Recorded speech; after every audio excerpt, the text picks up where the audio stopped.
I'm Terry Murphy from the Women's Wisdom Network, senior editor for Realty Times, Women in Business, Women in Real Estate, in the men's room and realtytimesnewstv.com.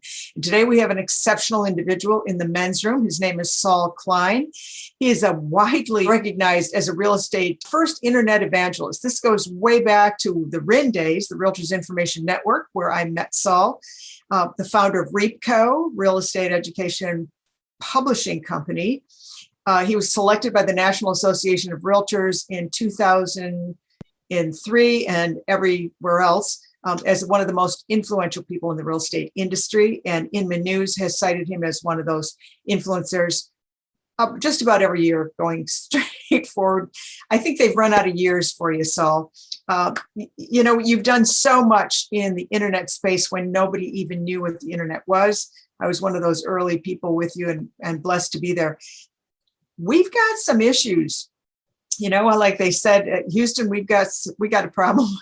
We've got a problem. And it is not only the DOJ, it's how data and internet and all these things have impacted the real estate market as we know today. You've been a licensed broker since the 70s and a president of the San Diego Association of Realtors. You know this industry like none other. What's happening out there? It's great to be here, Terry. Great to see you. Yes, we did start this a long time ago. And what's happening is many of the things that we talked about a long time ago are coming full circle. What's old is new again. We used to say text without context is pretext. Text without context is pretext. And today, in the age of social media, what people get is a lot of text, but they get no context for it.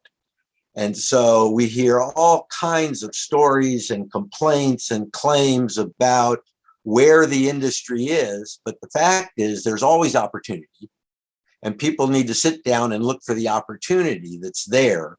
And hopefully that's what we're going to do. We're going to try to take some of the old lessons and kind of bring them forward and see if they're not applicable. We believe they are to today. So what's happening? Same old thing. People are talking about agency. People are talking about a transaction platform. People are talking about the economy. People are talking about value.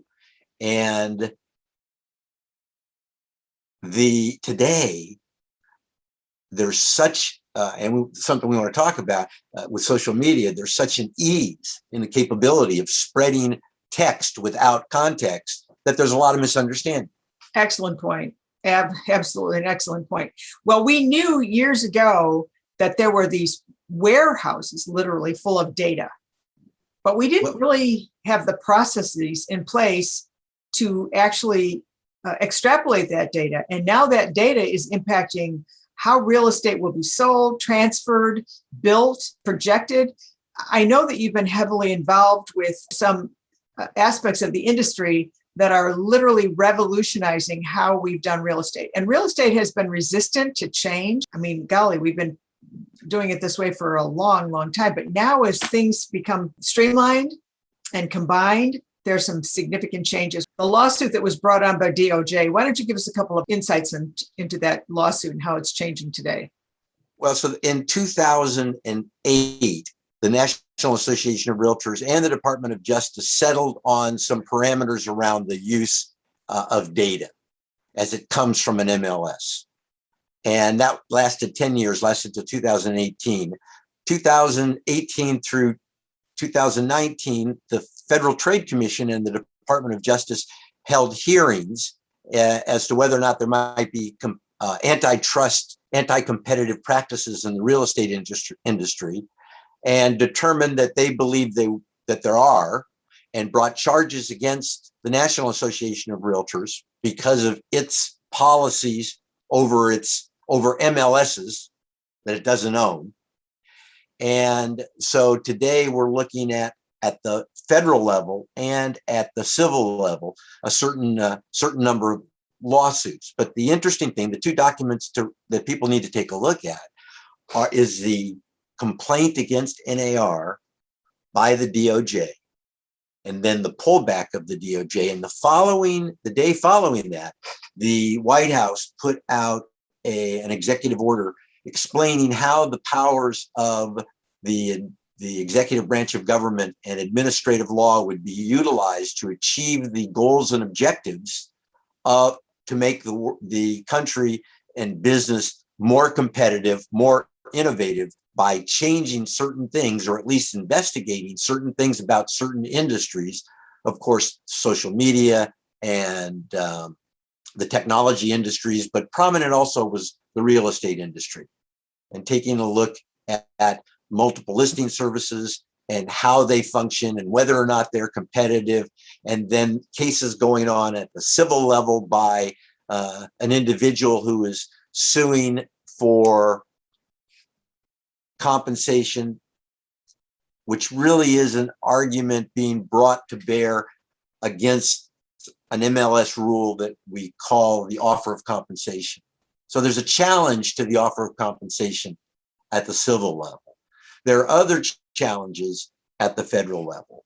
There's funding and enforcement revenue available, and a statement by the executive branch of the government that they're going to go out and look at different industries, real estate included. And we know historically, and we could talk about that all day, historically, the Department of Justice has been after certain aspects of the real estate industry for years. Things that we hold dear, things like agency, things like buyer representation, things like dual agency. So there are opinions about this.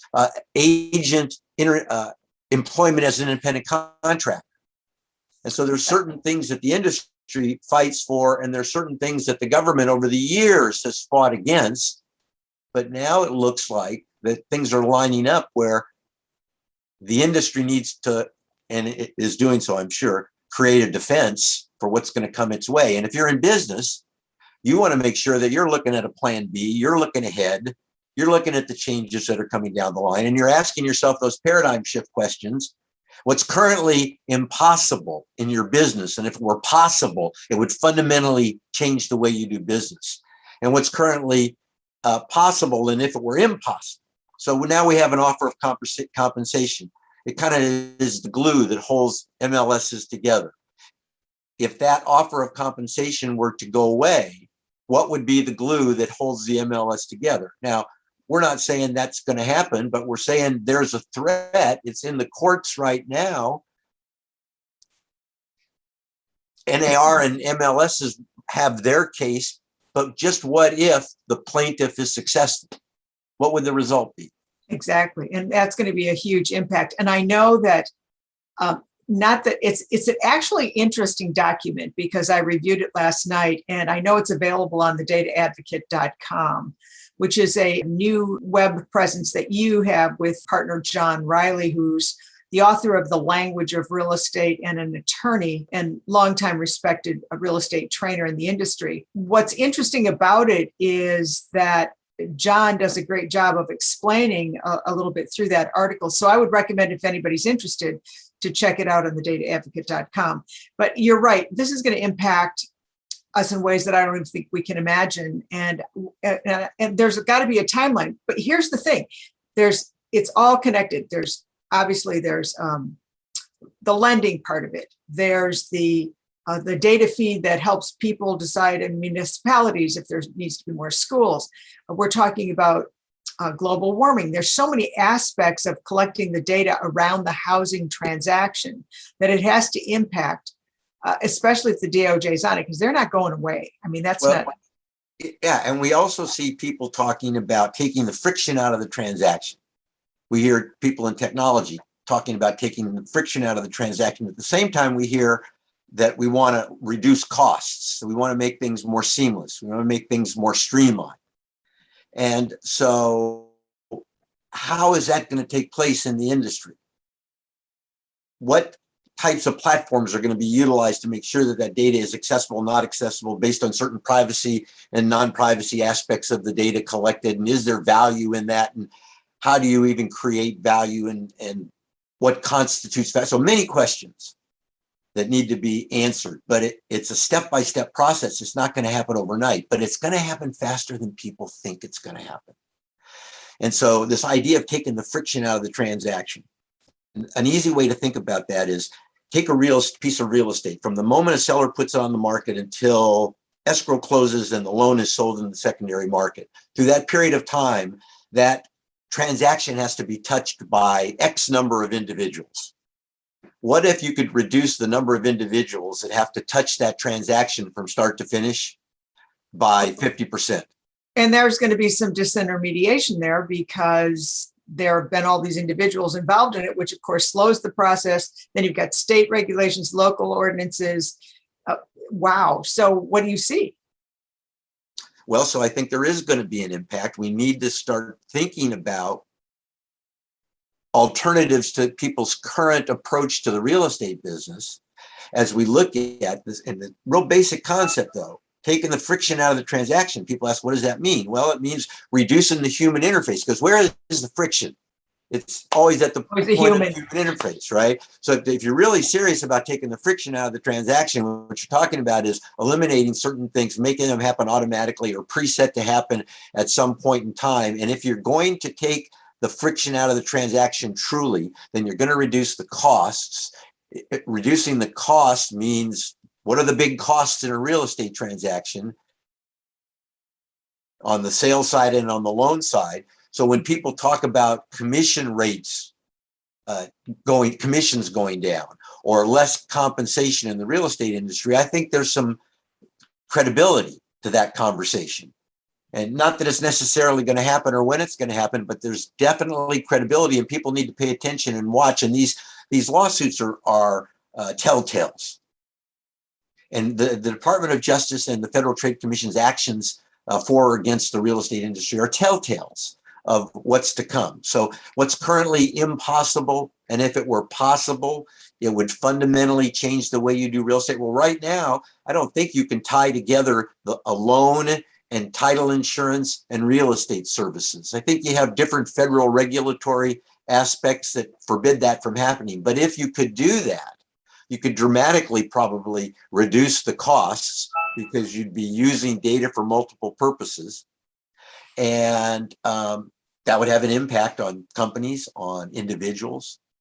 Big question I think we need to ask is, and people need to ask themselves these questions, what does the real estate industry of the future look like? And only from that perspective can you then determine, what does the real estate brokerage firm of the future look like? What does the real estate agent of the future look like? And most importantly, what does the real estate consumer of the future look like? And if we can then look at that and put that together, we'll be fine.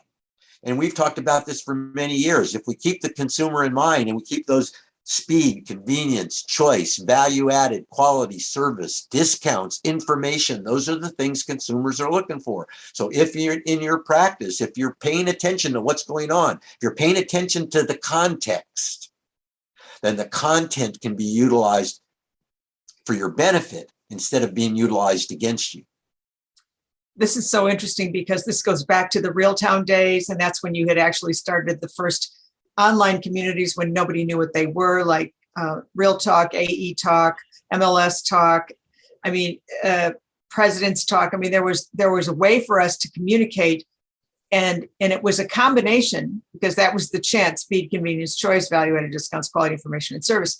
But it wasn't just that. It was, what kinds of combinations of that can you get? The combination of quality service. Well, what is that? Because it's going to be different to people's interpretation.